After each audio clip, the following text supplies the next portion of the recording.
Olá, tudo bem por aí? Sejam muito bem-vindos e bem-vindas ao podcast do Marcos Dornelles. Eu não sou o Marcos Dornelles, mas para inaugurar essa jornada de conversas e reflexões, a convite dele, hoje eu estou aqui, Josiane Silva, estou aqui para entrevistá-lo. Marcos, seja muito bem-vindo ao seu podcast. E eu queria saber, né, quem é você e o que a gente pode esperar dessa programação nova? Bacana, Josi. Obrigado pelo convite de estar aqui com você nesse papo, né? É estranho esse negócio do meu podcast. Precisamos ver esse negócio direito. Eu sou palestrante, né? Sou consultor de empresas, sou também professor universitário.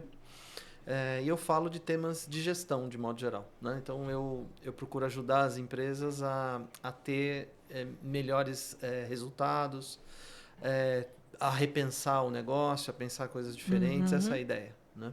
Perfeito. E a ideia do podcast foi sua, né? É nossa, né? Depois a gente fala a respeito disso. Conta pro pessoal aí por que chegamos nessa ideia. O duro é que eu sou tímido, né? Como é que vai ser esse negócio? Eu sei que você é tímido. Bom, vamos lá. E o tema de hoje é produtividade, que é uma das suas especialidades, né? Então, pra gente começar, eu queria saber o que é produtividade. Como a gente resume. Legal. Então, produtividade é um tema que sempre eu estou comentando, estou fazendo, exercitando. Também tenho dificuldade sobre isso. É importante a gente pensar nisso, né? Às vezes a gente fala sobre determinado tema e as pessoas falam, nossa, as pessoas que falam sobre determinado tema devem dominar isso à plenitude, né? Uhum. Mas quando a gente está falando de gestão, não é verdade isso, né? Tem um pouco de empirismo aí, tem um pouco de arte também. Ou seja, a gente faz uma tentativa e erro, às vezes tem elementos de que você acerta para uma determinada empresa, para uma determinada pessoa, e tem outros momentos que não. Ou seja, você faz a mesma coisa, mas não dá o mesmo resultado. Eu acho que é bacana a gente depois, talvez em próximos temas, comentar especificamente sobre isso também, né? Por que será que quando a gente está falando de administração, eu não consigo repetir os mesmos resultados fazendo exatamente a mesma coisa? Não é a receita de bolo. É muito interessante isso. Então, você acaba olhando, por exemplo, no livro, né? Principalmente o pessoal faz uns livros e fala, olha, é assim que faz, é assim que vai acontecer e tal. E, no final das contas, aquilo ali pode servir para quem escreveu o livro, né? De todo modo, não é perdido, porque é um ponto de partida, né? Então, e isso é um pouco também da produtividade, né? A produtividade, ela não é um fim, né? Ela é um meio em que você começa a trabalhar sobre determinado tema. Então, por exemplo, a gente está fazendo aqui o nosso primeiro podcast, com certeza os próximos a gente vai melhorando. Aquela história da curva de experiência. Sim. Né? Aos poucos a gente vai melhorando, a gente vai encontrando um tom, a gente vai trazendo pessoas também bacana para a gente conversar a respeito. Então, assim, é isso. Então, produtividade... eu vou pedir para os meus haters acadêmicos. Será que eu vou ter algum já para começar? Não? Todo mundo tem, né? Todo mundo vai ter, Todo né? mundo Então, tem. Aliás, é bom, né? É bom. Hater é bom. É bom. Você sabe por que é bom? Porque você chega num determinado público que não é o que não está ao seu entorno, né? Não é da sua bolha. É o primeiro sinal de que você a sua mensagem está indo além das paredes daquilo que você está acostumado a fazer, né? Sim. Então, assim, por quê? Por que eu falo isso? Porque academicamente, assim, a rigor, o que eu vou falar aqui não é bem isso, né? Mas na prática, é muito isso. Isso que é bacana também, uma outra coisa que eu gosto sempre de olhar, né? Então, eu tenho uma carreira acadêmica bastante consistente, né? Sim. Mas também eu tenho uma carreira executiva de muitos anos, né? Então, esse conflito que habita em mim, ele se torna produtivo para mim e positivo para a maioria das pessoas que eu procuro trabalhar, né? porque eu vou tentando fazer o melhor desses dois mundos, né? Sim. Então, assim, produtividade, primeira aproximação que eu vou fazer, que não é exatamente isso, mas depois a gente comenta até no alguém que quiser saber as diferenças e tal, a gente comenta um pouco, mas eu já vou fazer uma primeira aproximação de produtividade para efetividade. Efetividade. Para mim são sinônimos. Então eu quero buscar, não é bem isso, mas num ambiente em que a gente está inserido aqui, dá para considerar como sinônimos, né? Então, produtividade e efetividade, eu posso olhar de vários jeitos, né? Eu gosto muito do mais simples, ou seja, que é fazer mais com o mesmo e, se possível, com menos. Então, se eu consigo entregar mais coisas com a mesma coisa que eu entregava antes, por isso que a produtividade ela é um meio, né? Sim. Se eu pensar num jeito de fazer com menos do que eu estava fazendo antes, eu estou sendo muito mais produtivo ou eu estou sendo muito mais efetivo, digamos assim. Né? Então, eu gosto muito desse olhar, porque ele é simples, rápido e direto. Né? Eu posso olhar também com um outro jeito, né? Por isso que eu aproximei produtividade de efetividade. Eu posso falar que é uma soma de eficácia e eficiência, né? Não são as mesmas coisas? Não são. Você é muito eficaz e você é muito eficiente, são coisas diferentes, né? Agora, se você é eficaz e eficiente, você também é produtivo, você também é efetivo naquilo que você está fazendo, né? E, mais uma vez, eu vou medindo, eu tenho que medir isso e tenho que cada vez buscar novos jeitos de fazer, né? Aí, esse, por exemplo, é o objetivo, por exemplo, de um pensamento estratégico, né? Então, quando você olha, por exemplo, para a estrutura de custos, estrutura de valor que o cliente enxerga de um determinado produto ou serviço que você tem, e você está lá na fronteira de produtividade, se você pensa jeitos diferentes e rompe essa fronteira de produtividade, você muda o ambiente, né? E aí tem milhões de exemplos que mudaram o ambiente, né? E a gente pode, ao longo da nossa conversa, com certeza, dar alguns exemplos. Mas vamos voltar lá. Efetividade ou produtividade é eficácia mais eficiência, né? Então, basicamente é o seguinte. Então, por exemplo, vamos imaginar que eu seja um jogador de futebol. Tá. Beleza? O meu time, por exemplo, que... São Paulo? Não, o meu time não tem mundial, mas está muito bem ultimamente. Está muito bem. Então, assim, é um exemplo de produtividade, né? Se você olhar, brincadeiras à parte, mas se você olhar o Palmeiras hoje, né? Nós estamos em 2024.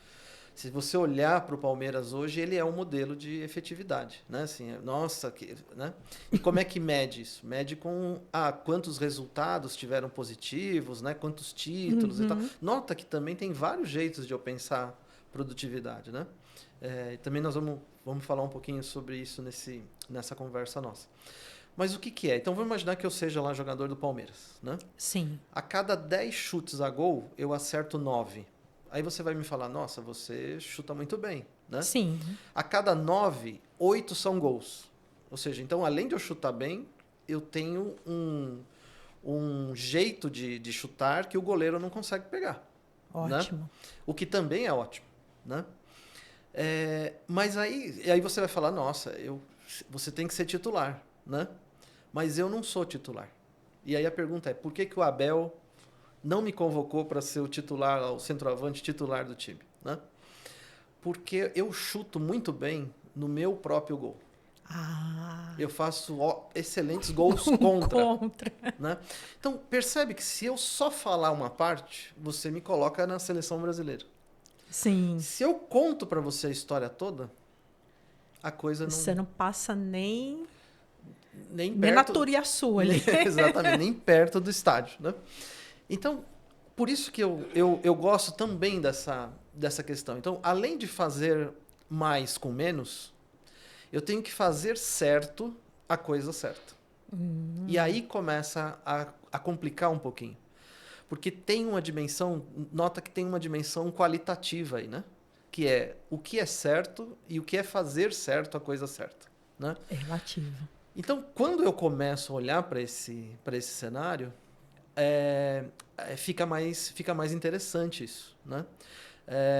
Então, por exemplo, como que eu, numa empresa, descubro qual é a coisa certa a fazer, né? Então, é uma pergunta difícil, né? Então, por exemplo, nós estamos aqui em 2024, tem um cenário macroeconômico Brasil, tem várias oportunidades de negócios e tal. O que é o certo fazer neste momento, né?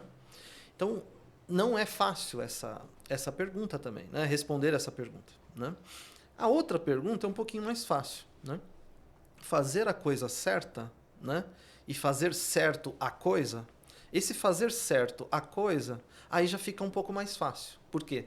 Porque aí eu vou pensar Sim. eu já sei o que é a coisa certa a fazer, e eu vou pensar como eu vou chegar nessa coisa certa a fazer.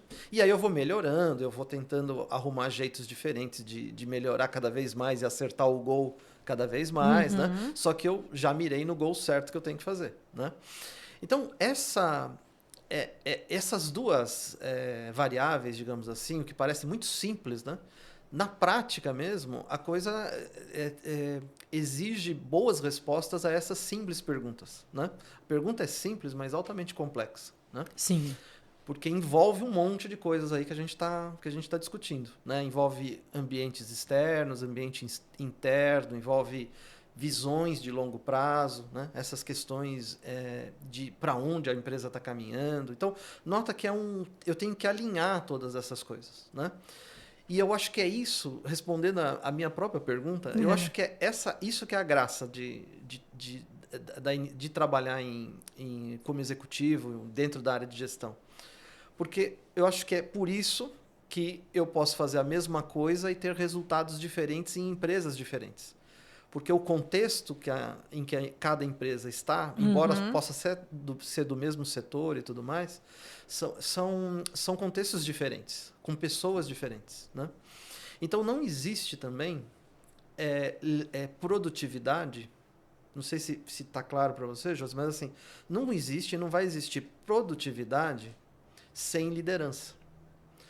Porque se eu tenho que fazer perguntas, né, como essa, por exemplo, né, o que é correto para a empresa? Né? É uma pergunta importante, né, que os líderes deveriam se fazer e fazer para os seus liderados, né, as pessoas que estão ali em volta dele. Né? Então, essa é uma pergunta importante. Né? E nota que não tem uma resposta certa, né? E eu tenho que contextualizar essa resposta também dentro do cenário em que eu tô inserido. Então, não dá para separar a produtividade da liderança, né? Não sei se você concorda com isso, né? Bom, para mim, acho que vale a reflexão. Acho que é um assunto assim que, olha, até emendando a segunda pergunta, as pessoas costumam atrelar muito a produtividade com a gestão do tempo. E de fato é isso? Então, se eu tiver uma boa gestão de tempo, de fato eu tenho produtividade? Ou, pelo que você estava falando aí, me parece um pouco simplista. Tem a ver quando o tempo é uma variável importante para medir a produtividade. Entendi. Né? Para medir a produtividade. Né? Então, eu preciso, por exemplo, fazer uma ação. Nós estamos em maio, né? Sim. Então, vamos pensar que em junho, sei lá, festa junina. Festa junina. Né? Então, eu preciso, eu quero fazer uma festa junina e tudo mais, e eu preciso fazer uma ação criativa de marketing para aproveitar o junho que está chegando. O junho vai chegar e a gente já sabe que vai chegar e quanto tempo demora para chegar junho. Nós já sabemos disso. Consegue medir. Então, por melhor que a ação seja, se ela for concluída a ação em agosto ou depois de agosto, não vai adiantar para nada, né? Talvez só para junho do ano que vem, né? Então eu tenho um tempo muito definido e o tempo vira uma variável importante de medição de produtividade. Sim. Então eu posso fazer uma campanha de marketing para ganhar cana, Mas se for feita e terminada em agosto, não vai ser muito produtivo para mim, para os resultados que eu estou esperando para junho de 2024. Né? Então, a variável tempo é importante. Né? Tem uma grande instituição de ensino nos Estados Unidos que faz lá as admissões dos seus candidatos para o MBA. Né? Sim. Eles fazem uma pergunta bastante interessante. Né? E aí não vamos julgar se aquilo ali é certo ou errado ou não, deveria ser feita essa pergunta. Eu não vou nem entrar nesse mérito. Né? Mas eles fazem uma pergunta que é: o que é mais importante para você na vida? Essa é uma das perguntas finais já. Então, o pessoal que já passou por todos os processos vai lá fazer uma entrevista com o diretor de admissão. Bonito o nome, não? Diretor de admissão, para ver quais as impressões dele, né, a respeito dos candidatos. E lá para o final das questões, ele fala isso. O que é importante para você na vida? Coisa mais importante para você na vida. Né? E aí tem inúmeras respostas. Quais delas estão certas ou quais delas estão erradas? Nenhuma coisa e nem outra. Mas o MBA, essa instituição, ela entende que um determinado modelo de pensamento é o que eles estão esperando. Então, essa resposta é importante para eles entenderem se o perfil dos candidatos está alinhado com o que aquele MBA quer. Né? E aí tem gente que fala, por exemplo, o mais importante para mim é minha família. É muito comum essa resposta. Sim. Né? E o pessoal... Então, aí o diretor lá de admissão, talvez ele não fale, ou talvez ele fale, eu não sei direito, mas ele vai pensar, sabe o quê? Aos olhos da universidade? Então, fica com ela. Porque se você acha tão importante a sua família, o que você vem fazer aqui no MBA? Né? Que você vai imergir aí em 2 anos e a coisa vai... Né? Tem gente que vai falar, minha carreira. Ele vai falar, então fique com ela. O que você vem fazer aqui 2 anos e, entre aspas, abandonar a sua carreira? Né? Mas eu estou me preparando para a minha carreira. Então você faz coisas que não é a coisa mais importante da sua vida. Percebe que, né? Nossa, é bem... E o que eles estão esperando, né? Qual que é o perfil que a eles atrai? A coisa mais importante da minha vida é o tempo. Eu não quero perder tempo. Essa pessoa tem um perfil dos candidatos que esse curso de MBA está buscando. Percebe que não é o correto, mas é o perfil. Naquele cenário faz sentido isso. Exatamente. Por isso que eu acho que é muito importante o pessoal que faz entrevista e está preocupado para fazer uma entrevista de empregos, fazer as respostas certas, né? E aí procura até, se você colocar lá entrevista de empregos, tem lá quais as perguntas principais e as respostas que você deveria dar, né? A minha sugestão até não dê as respostas que estão lá programadas, né? Dê as respostas que realmente são genuínas. Sim. Sabe por quê? Porque você ganha tempo. Porque imagina você entrar num ambiente com as respostas, entre aspas, certas para passar no processo de admissão. Sim. E culturalmente, ou o ambiente, alguma coisa não vai bater com aquilo que você está querendo, né? Ou que você preconiza como sendo saudável, como sendo bacana, como sendo legal, né? Não vai, tá? E você vai descobrir isso, vai demorar isso, sei lá, 1 ano, 2 anos, até ou você perder o emprego ou você sair para um outro ambiente, porque você vai considerar aquele ambiente ruim, tóxico, alguma coisa assim. Então, assim, sabe o que você acabou de fazer? Você acabou perdendo tempo, né? Você trocou um emprego por um emprego, né? Por alguma coisa que te pague um salário, você perdeu talvez 2 anos da tua carreira, do teu pensamento, da tua energia, da tua saúde. Tanta diferença. Exato. Então, assim, seja você mesmo nas perguntas não fica olhando, não fica decorando essas respostas, né? Seja você mesmo na entrevista, Porque se o entrevistador perceber que você tem uma dissonância com o que ele está buscando, ele vai falar, muito obrigado pela sua participação, parará, parará, parará. Você perdeu aquela oportunidade de emprego? Perdeu. Mas você ganhou um tempo danado, porque você descobriu que ali não é o teu lugar. E o entrevistador tem essa noção, porque ele conhece o ambiente em que você vai estar inserido. Sim. Então, ele vai acreditar na resposta que você vai dar. E se você der uma resposta que não é o que você realmente está fazendo, né? Então, é muito comum, até vira historinha de memes, né? Na internet, tipo, igual The Office, né? Que Sim. tem umas chamadinhas. Aliás, tem um pessoal que chama Festa da Firma. Você segue eles? Sigo. É muito bom, é muito bom. No Instagram. No Instagram, é muito são bom. Sensacionais. E aí ele põe uma vinhetinha do The Office sempre no final. Sim. Né? É muito legal. Então, assim, tem umas questões que você responde, aí você entra na empresa e, de repente, vai virar meme lá do The Office. Ou você vai se ver dentro daquele contexto que o canal lá do Festa da Firma lá no Instagram faz, né? Então, ou seja, dá uma... pensa nisso. Isso tem tudo a ver com produtividade e tem a ver com a questão do tempo, né? Então, respondendo a tua pergunta, assim, claro que tem. Claro que uma gestão de tempo é muito importante, né?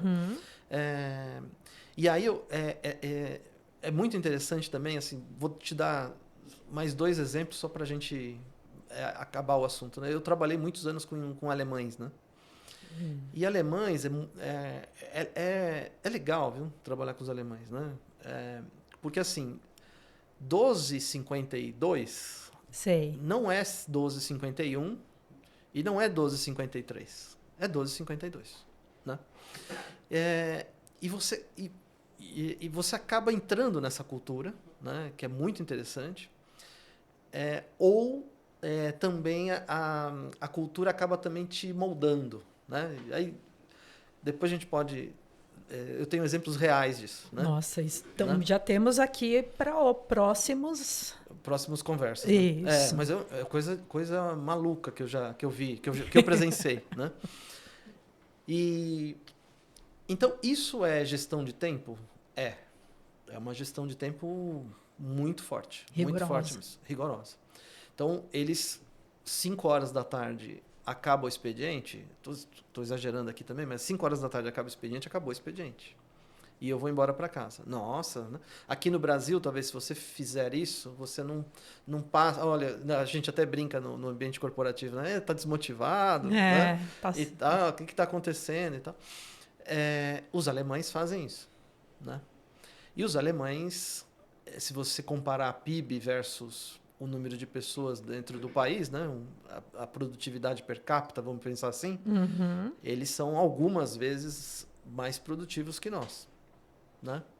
Eu arrisco dizer que, por uma infelicidade do destino, são talvez 7 vezes mais produtivos do que nós. Olha, né? só. O 7-1 não foi só na Copa.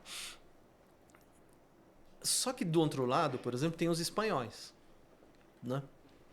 E os espanhóis fazem a siesta. Sabe a siesta? Sim. E a siesta é importante. Sabe por que a siesta é importante? A menos é o que eu venho observando. Porque os espanhóis falam assim: eu trabalho para você, eu faço tudo que eu tenho que fazer, naquilo que foi combinado, mas eu sou dono do meu tempo. O tempo é meu. Então, eu almoço, eu fico lá até as 4 da tarde, estou dando, só exemplificando, não é exatamente isso, né? Porque mudou muito em função do dia a dia nosso. Eu volto às 4 da tarde, vou trabalhar até as 9 da noite. Então, eu cumpro as 8 horas de trabalho por dia, mas eu sou dono do meu tempo, né? Então, quando você pega, por exemplo, a América Latina, que tem essa parte toda dos espanhóis, né? Sim. E pega alemães, multinacional nesse ambiente, imagina que maravilha que é. Que choque, né? Que choque que é, né? Então, por exemplo, uma das empresas que eu presenciei, o refeitório, o almoço era meia hora. Não era no Brasil, em outro lugar, no México. O almoço era meia hora. E era meia hora mesmo. Ou seja, ficava uma pessoa controlando o tempo que você ficava ali para almoçar. E aí dava meia hora, não importa quem é que estava almoçando ali, a pessoa vinha e falava, olha, o seu tempo aqui acabou. Né? Se você chegasse na empresa às 9h01, começava às 9. Às 9h01, você ganhava uma cartinha de advertência. Nossa, mas eu sou o diretor de operações. Cartinha de advertência para o diretor de operações, não importa o cargo. No mesmo mês, ele chegou atrasado de novo. Ele não trabalha naquele dia. Ele tem que ir para casa. Nossa! Olha como é interessante a gestão do tempo numa cultura alemã e numa cultura hispânica, digamos assim, né? Então, olha como esse conflito de coisas é interessante, né? Assim, por isso que eu gosto tanto de unir essas questões culturais, essas manifestações artísticas com a gestão, né? Porque fica muito... Você olha só para essa questão, você vai falar, mas... Nossa, que exagero, né? Exato. Mas olha para as questões culturais. E para eles pode ser um exagero a gente esperar 15 minutos para começar uma aula. É uma indelicadeza sem tamanho. E aqui no Brasil... Se começar no horário, você que está errado. Né? Então, é muito interessante tudo isso. Né? Muito interessante tudo isso. Então, assim, eu acho, então, a gestão de tempo é importantíssima, né? Você não abre um livro de gestão, de modo geral, que não tenha alguma coisa falando sobre o tempo. Não tem, né? E é importante, é muito importante isso mesmo. Mas cuidado, que quando a gente está falando de um jeito mais amplo, né? Uhum. Ela só vai fazer sentido em relação à produtividade se o tempo for uma variável importante para eu medir o fazer certo, a coisa certa. Né? Então, essa é a pegada. Né? Nossa. Eu fico imaginando aqui a pintura da Capela Sistina, né? Olha, você tem aí um mês para fazer isso? Então, mas vai ficar só os dedinhos. Você até me lembrou uma coisa agora. Lembra que uma das obras de arquitetura... Eu não sei se é obra de arquitetura, se é de arte, eu não sei se é uma mistura de tudo, que é a Sagrada Família. A Sagrada Família, exatamente, do Gaudí lá em Barcelona. Ela ainda não está pronta. Mas eu nasci, ela ainda não estava pronta. E assim, por quê? Porque a ideia, o conceito não tinha, se eu entendi bem, não tinha tecnologia ainda da construção civil, da engenharia civil, para projetar a maneira que o Gaudí tinha pensado. Mas eu tenho uma boa notícia. Se eu entendi bem, ela vai ficar pronta em 2025. Nossa, será? Estou super curioso. Então... Se eu entendi bem, é o ano que vem. Então, você percebe que o tempo aí medir a produtividade, talvez, vamos pensar assim, né? De uma obra como a Capela Sistina, o tempo é ao contrário. Ou seja, só pelo fato dela não estar pronta, só pelo fato de por que ela não está pronta, só pelo o fato de que eu não preciso de... Não vou medir a coisa pelo tempo em que eu vou acabar uma obra, né? É exatamente ao contrário do que a gente vem falando. Então, assim, a produtividade... E aí, a gente está falando da Sagrada Família só por essa questão, né? Que é a questão do tempo, né? É legal. E assim, nós temos que falar vamos combinar já um tema para falar especificamente do tempo, né? Porque assim, eu tenho um exemplo ao contrário, que é a Torre Eiffel.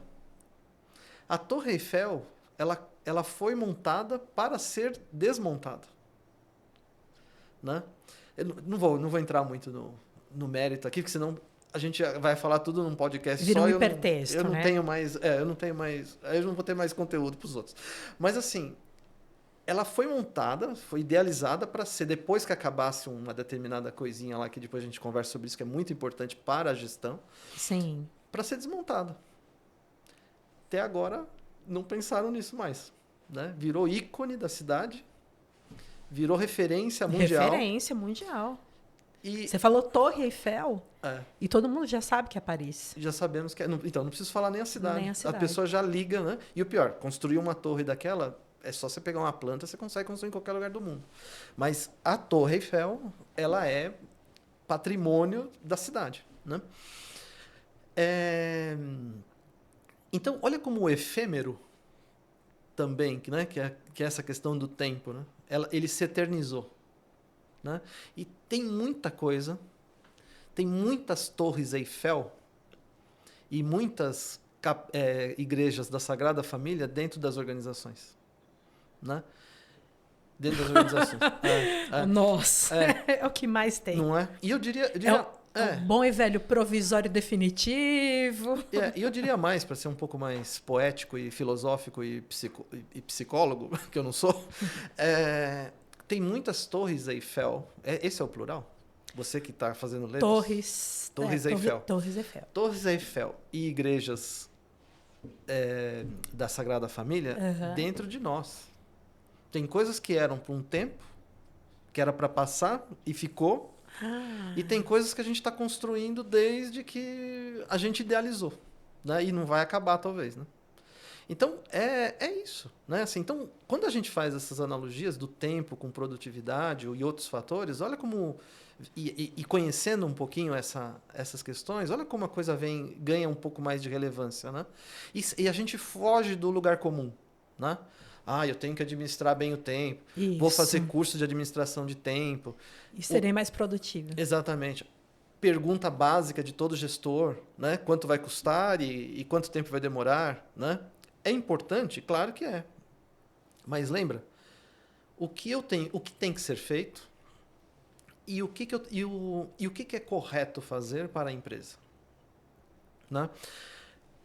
Outras coisas da internet que eu estou me lembrando aqui, não sei se você vai se lembrar e me ajuda também, ou qualquer coisa a gente põe aqui depois, porque a pessoa colocou 4 quadradinhos, um desenhista.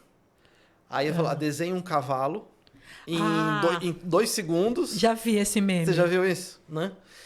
É isso daí. Né? Então, assim, como que eu meço a coisa? Né? Se o tempo é importante, olha o resultado que o mesmo desenhista vai fazer da mesma figura, só que com tempos controlados. Né? O que sai naquelas 4 figuras? Né? Uhum. Tem também, acho que já vi do Homem-Aranha. Já vi vários desses daí. Né? Então é bacana isso, né? Porque aí mostra muito bem essas questões da variável tempo para a gente entender essa dinâmica, né? Esse toma lá da cá, né? Que as empresas gostam de chamar de trade-off, né? Essa questão. Então, produtividade com o tempo tem muito a ver, mas antes disso tem aquelas perguntinhas, né? O que é correto para a empresa e o que deve ser feito, né? O tempo está aí? Tá, então vira variável. Se não tem essa questão para a produtividade. Bom, e já emendando a próxima pergunta, então, já que a gente está falando de algumas coisas, eu queria saber se tem alguns mitos comuns da produtividade que a gente precisa desmistificar, né? Que de repente, geralmente o pessoal fala, administra bem o tempo que você será mais produtivo. Calma aí, vimos que não é bem por aí. Isso, se você for um mecânico da Lotus, da Mercedes, na Fórmula 1, eles têm toda a razão, né? Agora, se você for o Gaudí, não sei, tenho minhas dúvidas, né? Mitos, né? Que palavra difícil essa. Olha, um dos mitos, eu já comentei aqui, as pessoas confundem produtividade com eficiência. Ou seja, aquela coisa de, eu faço 8 gols no mesmo jogo. Né? Então, assim, fazer muito é um bom exemplo. Né? Então, assim, o vendedor que vende muito. Né? Às vezes se eu preciso provocar alguém a repensar o negócio, porque chega uma hora que a gente se concentra tanto no que a gente está fazendo, né? Não sei se comigo acontece tudo, toda hora. Se não tem ninguém, se tem alguém para me dar um toque, né? Se tem alguém para me dar um toque, eu acho bacana, né? Então, assim, agora se não tem, às vezes eu posso gastar mais tempo e menos tempo numa determinada coisa, né? Então, quando eu tô num time, eu gosto de dar umas cutucadas para a pessoa falar, opa, será que eu tô no caminho certo, né? Então, tem gente que chega para mim todo emocionado, empolgado, sei lá, Emocionado. e fala assim, nossa, esse mês eu arrebentei de vender, vendi muito, né? E aí obviamente que eu embalo na empolgação dele, né? Mas depois eu vou perguntar para ele, mas você vendeu bem? Né? São duas coisas completamente diferentes. Sim. Né? Então, vender muito e vender bem são duas coisas diferentes. O vender muito, às vezes as pessoas entendem como altamente produtivo, é o cara que, olha, eu sou o cara que mais vendo na empresa, então eu vou ganhar uma promoção. E tem empresas que promovem pelo vendedor que mais vende. Né? E tem gente que pode vender muito e vender bem. Né? Então eu vendi dentro das margens estabelecidas, eu vendi para as pessoas que vão pagar o boleto, eu vendi produtos que eu tenho condições de entregar, eu vendi olhando sobre o ponto de vista do cliente e não do meu estoque. Né? Então, por exemplo, o vendedor de soufflé no semáforo, ele quer acabar com a caixa dele de soufflé no dia. Então ele começa com você, olha, 1 por 10, aí ele é 2 por 10, 3 por 10, 4 por 10, ele vai vendo que o semáforo vai abrir, aí ele faz uma oferta final lá que é 8 por 10, 10 por 10, a caixa inteira por 10. Ele não está preocupado se você vai ter uma intoxicação de chocolate. Ou ele não está preocupado que você vai jogar fora o chocolate ou não. Por quê? Porque é uma venda só, num momento só, em que ele precisa... O objetivo dele é acabar com a caixa de soufflés. Né? Talvez um vendedor que olhe sobre a perspectiva do cliente, talvez ele vá vender um soufflé para você, talvez por R$13, R$14, ou seja, 40% a mais do que o nosso amigo lá do semáforo. Mas ele está falando, não, eu vou oferecer para ele o melhor produto na quantidade certa, do jeito certo, da forma certa. E por quê? Porque eu quero que ele volte aqui e eu ofereça o soufflé e mais alguma outra coisa, uma aguinha e mais outra coisa. Ou seja, ele está acreditando na relação com o cliente. Então, ele olha para o cliente de uma maneira muito diferente de alguém que só está olhando para o estoque, que eu preciso bater a minha meta do mês. Né? Então, e essa conversa tem muito de mito aí em termos de produtividade. Né?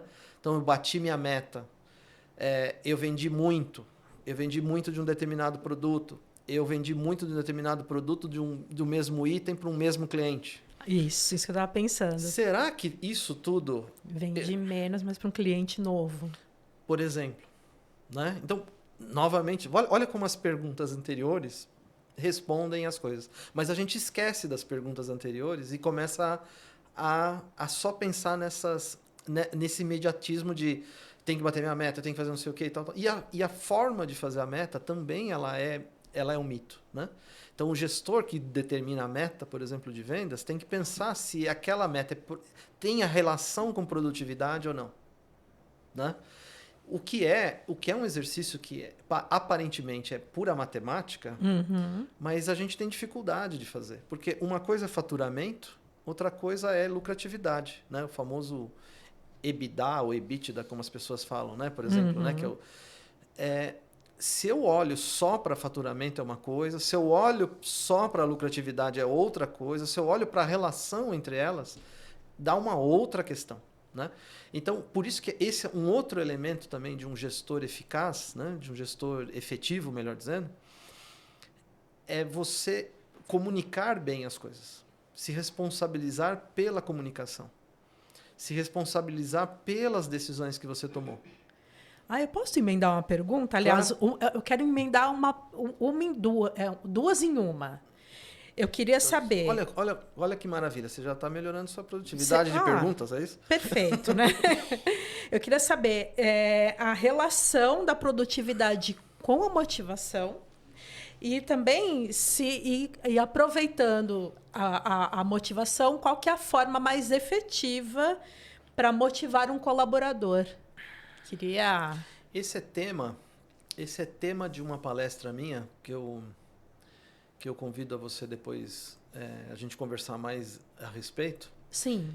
Eu uso cenas daquele filme Diabo Veste Prada que assim, aquilo ali é sessão da tarde, Sessão da tarde. E tá, mas assim, eu falo muito sobre isso, né? Da relação entre uma coisa e outra, né? Eu também, essa daí é a espinha dorsal também do meu curso de comportamento organizacional que eu dou na universidade, né? Então, você imagina que eu consigo falar agora, eu vou tentar falar em 1 minuto, mas esse é um curso, por exemplo, de 40 horas ou uma palestra de 1 hora e pouquinho. Então, tem muitas cenas ali do filme que faz essa relação, né? Então, a Andy, que começou de um jeito e terminou completamente do outro, e teve uma reviravolta no meio. A protagonista, né? Exatamente. Ela é um fenômeno de ganho de produtividade em função das motivações, né? Não vou entrar aqui muito no mérito, mas a teoria fala o seguinte: ninguém motiva ninguém. Ninguém motiva ninguém. Você não consegue me motivar e nem tampouco eu a você. Mas a gente pode criar um ambiente em que a gente se motive, por exemplo. Sim. Né? Então, esse é um ponto importante. Se o gestor souber criar este ambiente, e para isso ele precisa saber qual é o tipo de motivação do colaborador, ele consegue ganhos bastante grandes de produtividade da pessoa e da equipe com quem ele trabalha, né? Então, eu te diria o seguinte, tem tudo a ver uma coisa com a outra. Porque, lembra no começo da nossa conversa? Produtividade tem tudo a ver com liderança, com gestão de pessoas e tudo mais. Se eu conseguir fazer essa leitura correta e criar esses ambientes motivadores, eu consigo melhorar a produtividade da equipe, sem mexer na equipe ou até reduzindo a equipe, né? Então, já houve casos em que eu tinha uma equipe de 20 pessoas e essa equipe se reduziu a 5 ou 6 pessoas e nós aumentamos a produtividade, por exemplo, né? Então, é muito interessante isso, né? Então, as pessoas começaram a pensar formas diferentes de fazer a mesma coisa, né? E no começo era aquilo, nossa, mas eu vou ter que fazer o trabalho de 2 ou 3, porque, né, de 20 para 5, né? 4, né? De 4 pessoas? Não, você vai fazer o seu trabalho dentro do seu período, só que a gente vai ser 4 vezes mais produtivo, né? E eu só não falo simples assim porque não é simples, né? Não é simples assim, lógico. Mas, por exemplo, né, uma coisa que tá no começo e que vai ser um processo de ganho, acredito eu espero que seja de ganho de produtividade violenta. É o tal da famosa inteligência artificial, né? Então, hoje eu consigo fazer as mesmas coisas, ou até melhor, em menos tempo, ou com menos recursos financeiros, ou com menos número de pessoas na equipe, graças a essa tecnologia, né? Obviamente que tem todo um jeito de trabalhar com a tecnologia, que a gente está começando a aprender e tudo mais e tal. E eu vou fazer até uma provocação aqui para o pessoal de casa, falar, não é isso, ou falar, puxa, vou pensar também dessa maneira para ver se é isso, né? A maioria vai falar que não.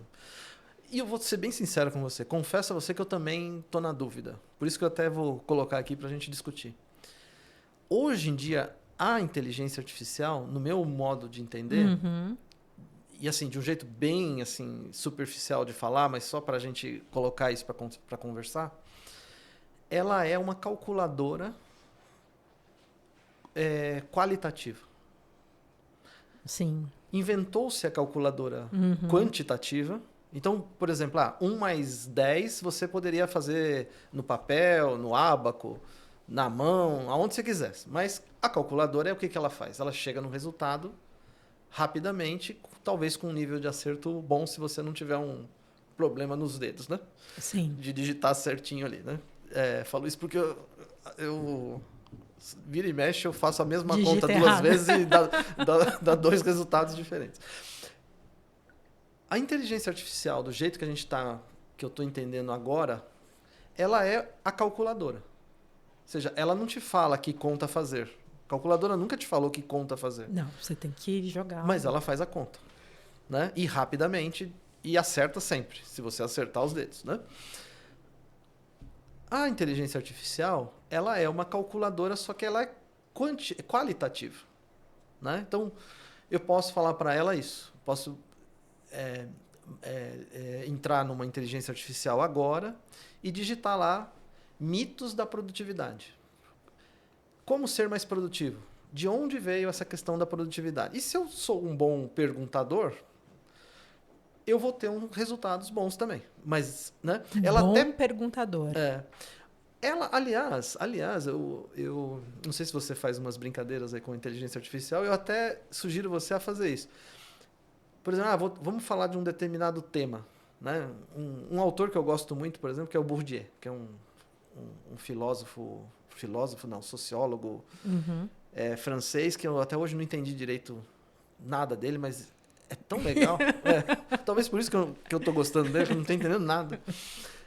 E aí, eu fiz a pergunta, sabe, ao invés de perguntar para ela quem que é o Pierre Bourdieu, o que ele faz, quais são as bases da sociologia dele, eu pergunto para a inteligência artificial. Inteligência artificial, quais são as perguntas que eu deveria fazer para entender mais sobre Pierre Bourdieu? Entendeu assim? Então, ou seja, mas concorda que isso também é uma pergunta? Para você testar o algoritmo ali, né? Então, assim, se eu entender que por trás daquilo é um cenário de probabilidades e aquela resposta é uma das probabilidades que a inteligência artificial captou na base de dados que ele foi consultar, e eu conseguir trabalhar aquilo rapidamente, de uma maneira bacana, direcionado para aquilo que eu estou querendo, nossa, é uma ferramenta de produtividade gigante. Gigante. Se eu simplesmente olhar para a inteligência artificial como uma espécie de operador daquilo que eu preciso fazer, talvez você está fazendo gol contra. Está fazendo muito gol contra. Concorda? Porque ela não vai te falar se aquilo é o certo ou não. Ela vai responder a sua pergunta, né? Então, olha, estou fazendo 2.000 coisas agora. Beleza, está fazendo 2.000 gols contra. Né? Antigamente era 20, agora você está fazendo 2.000, você piorou a sua produtividade. Então, a sua inteligência artificial talvez não seja o melhor caminho. Né? Uau!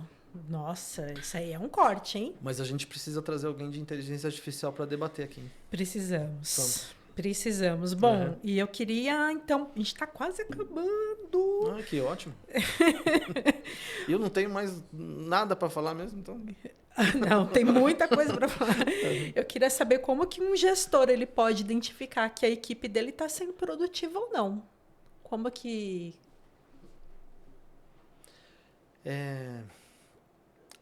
Olha, eu vou ser bem rápido, então, nessa resposta. Então, já que está acabando o tempo, é muito simples. Se o gestor não souber se a equipe dele está sendo produtiva ou não, nós temos um problema, né? Entendi. O gestor é o problema. Exatamente isso. Nós já sabemos quem não está sendo produtivo nessa equipe. Nossa, a partir de assim. Agora, o pessoal tá... Não é? Porque, gente, eu não sei como medir a produtividade, não devia nem... Ou delegar bem as responsabilidades ou as tarefas. Então, não devia nem ter feito isso antes, né? Aliás, não devia nem ter feito, nem devia nem ter tido a equipe, né?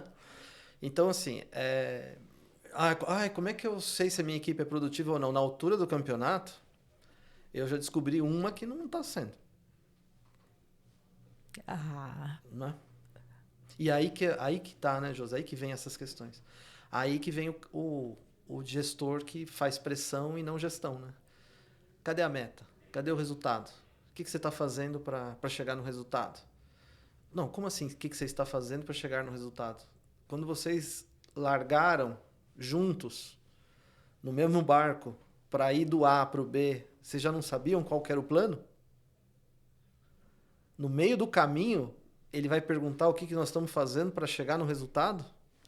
Ah, não, Marcos, aconteceu um furacão. Aí, opa, peraí, as condições iniciais que foram pensadas não foram, mudaram. Bacana, mas eu tenho que saber quais eram as condições iniciais. Eu tenho que saber quais eram os planos iniciais para fazer um contra-cheque, né, daquilo que eu estou falando, daquilo que eu estou fazendo, até para mudar de rota. Então, a minha equipe está remando muito ou está remando pouco? Como é que eu sei? No meio da remada, Já está lá eu tenho que descobrir como saber se eles estão produtivos ou não. Escolhemos mal o capitão desse barco. O técnico desse time. O gestor dessa equipe. Maestro o maestro dessa orquestra. Já pensou? Como é que será que no meio da ópera lá, do negócio e tal, será que a gente está no tom certo? Será que o cara está tocando? Né? Como saber? Porque não é se ele está tocando ou não errado, mas é como que eu sei se ele está tocando errado ou não? Não dá, né? Não dá, né? Muito bem. E como que você define, então, uma empresa produtiva? Que é ser uma empresa produtiva? Então, é uma boa pergunta que é um resumo geral de tudo que a gente está falando, né? É aquela empresa que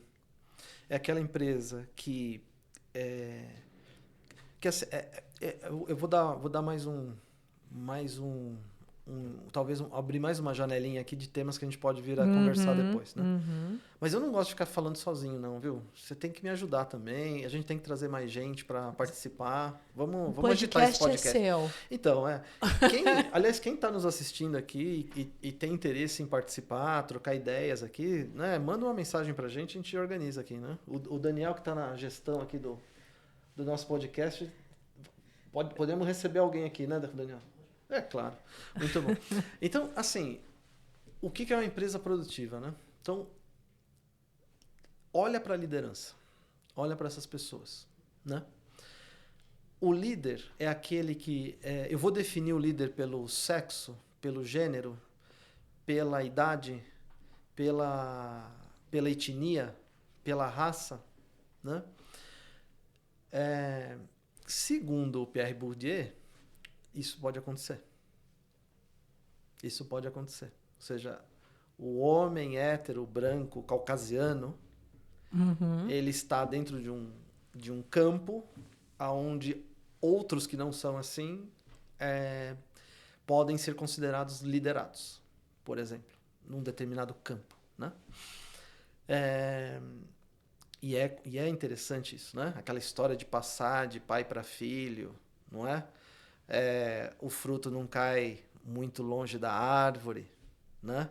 Ele nasceu para liderar, né? Ou seja, quando você fala frases assim, o que você está fazendo?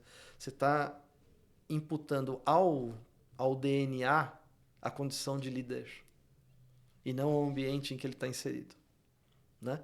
Então, quem é líder e tem descendentes esses descendentes vão virar líderes, né? E os outros são os liderados, né? Então, o DNA era e ainda é, né? Infelizmente, uma visão totalmente equivocada para eu atribuir quem poderia liderar ou não determinado ambiente, né? Então, se você olhar para isso, olhar para comportamento, ele é mais introvertido, ele é mais extrovertido, tal. Isso tudo já existiu. Bons e maus líderes. Com todas essas diferenças todas. Ou seja, essas variáveis não são fator relevante para determinar aquele que vai ser um bom ou mau líder, né? Se você olhar para a política, você vai ver exemplos de tudo que eu estou falando, né? Sim. Bons e maus com qualquer variável que você queira. Mas, e aí eu volto, sei lá, volto algumas décadas atrás, porque isso é atemporal, e volto lá no Peter Drucker, né? Sim. E ele pesquisou um pouco sobre isso e ele falou assim, olha, nos meus 60 e poucos anos de consultoria, a observação que eu tive é o seguinte, não importa muito essas questões, importa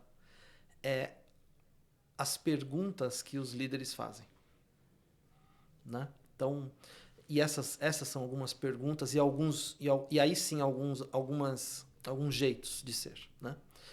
Então, essas questões de o que é correto para uma empresa, o que precisa ser feito, eu como líder me responsabilizo pelas decisões tomadas, né? O que demonstra uma maturidade mesmo, emocional mesmo, né? Esse é outro tema que a gente tem que explorar, né? Então, quantas vezes você já não viu, Josi, que a meta não foi batida ou o plano não foi entregue porque a guerra da Ucrânia com a Rússia atrapalhou, porque a secretária não fez o apontamento correto, porque o gerente é incompetente, todo mundo está errado ali. É por isso que não aconteceu, né? Não foi porque o líder não soube trabalhar com a sua equipe e fazer os gols no lugar certo, da forma certa, mais do que o adversário, né? Não foi isso. Foi um monte de circunstâncias, né? Um monte de circunstâncias, né? Então, eu gosto das analogias do futebol, né? Porque a gente tem uma certa paixão, né? E aí a gente se incomoda mais, talvez, com as paixões. Mas assim, recentemente, por que perdemos o jogo? Porque o gramado não estava legal. O gramado que jogou os dois times ao mesmo tempo. Né? Então, coisas assim, né? Então, assim, quando eu assumo as responsabilidades, eu como líder, a coisa acontece bem, né? As comunicações, esse é outro tema que a gente tem que falar. Porque hoje tem fake news, né? Hoje, claro, sempre teve, é que hoje está amplificado, né? Os tipos de fake news, se eu não assumo a responsabilidade da comunicação com o time, e aí eu vou para uma outra pessoa, que é o Mintzberg, é um professor canadense, e aí ele estudando a questão de gestão e tal, e aí ele chegou numa conclusão muito bacana, que assim, 80%, eu não vou lembrar agora os números, tá? Me desculpa se eu estou errando, mas uma grande quantidade, 80% do tempo de um gestor, ele passa na comunicação. Ele passa nas reuniões, ele passa no jeito de trabalhar, na forma como ele vai conversar com as pessoas, né? Não é aquela coisa de analisar, planejar, controlar, executar e controlar, né? PDCA. O tal do PDCA, não é que isso? Aqui no Brasil produz, depois corre atrás. Isso aí. Então, ele falou, olha, a maioria dos pesquisados meus aqui a maioria dos meus pesquisados é comunicação, é jeito, é tempo, é estrutura, é coisas assim, né? Então, assim, essas questões permeiam a questão de uma empresa produtiva, né? De uma empresa que sabe onde está e para onde ela quer ir, né? Essas questões são importantes aí para a gente desencadear e um monte de ferramentas administrativas junto, né? Mas eu não posso estourar o tempo. Passei 10 anos em empresa alemã, passei um tempão falando aqui do tempo como um fator de produtividade, e aqui é uma variável importante. Infelizmente. Só faltava eu estourar o tempo. Pois é. Não posso, né? Olha, então a gente já realmente encerrou. Encerramos o tempo. Aqui já tem bastante coisa, bastante material para a gente, né, para trabalhar nos próximos, enfim. Então, já tem muita coisa aqui. Nossa, daria para continuar. Eu gostaria de agradecer. Eu que te agradeço pela sua atenção, hein? Pelo convite de inaugurar o seu podcast. Você inaugurou o meu e eu inauguro o seu. Eu inaugurei seu podcast, é verdade. DCC, né? Isso. Olha só que bacana, que bacana. Depois coloca aí como é que a gente acessa também os seus. Você trouxe um pessoal muito bom depois lá. Sim. Bacana. Sim. Muito obrigado, então, viu, eu que agradeço e olha, sucesso. Obrigado. Sucesso. Tá bom? A nós, né? Com É certeza. isso aí. Já. Muito obrigada e até uma próxima. Obrigado. Ó, comentários, críticas, frustrações, angústias, por favor, hein? Coloquem aí. Curte, comente, compartilhe. É isso aí.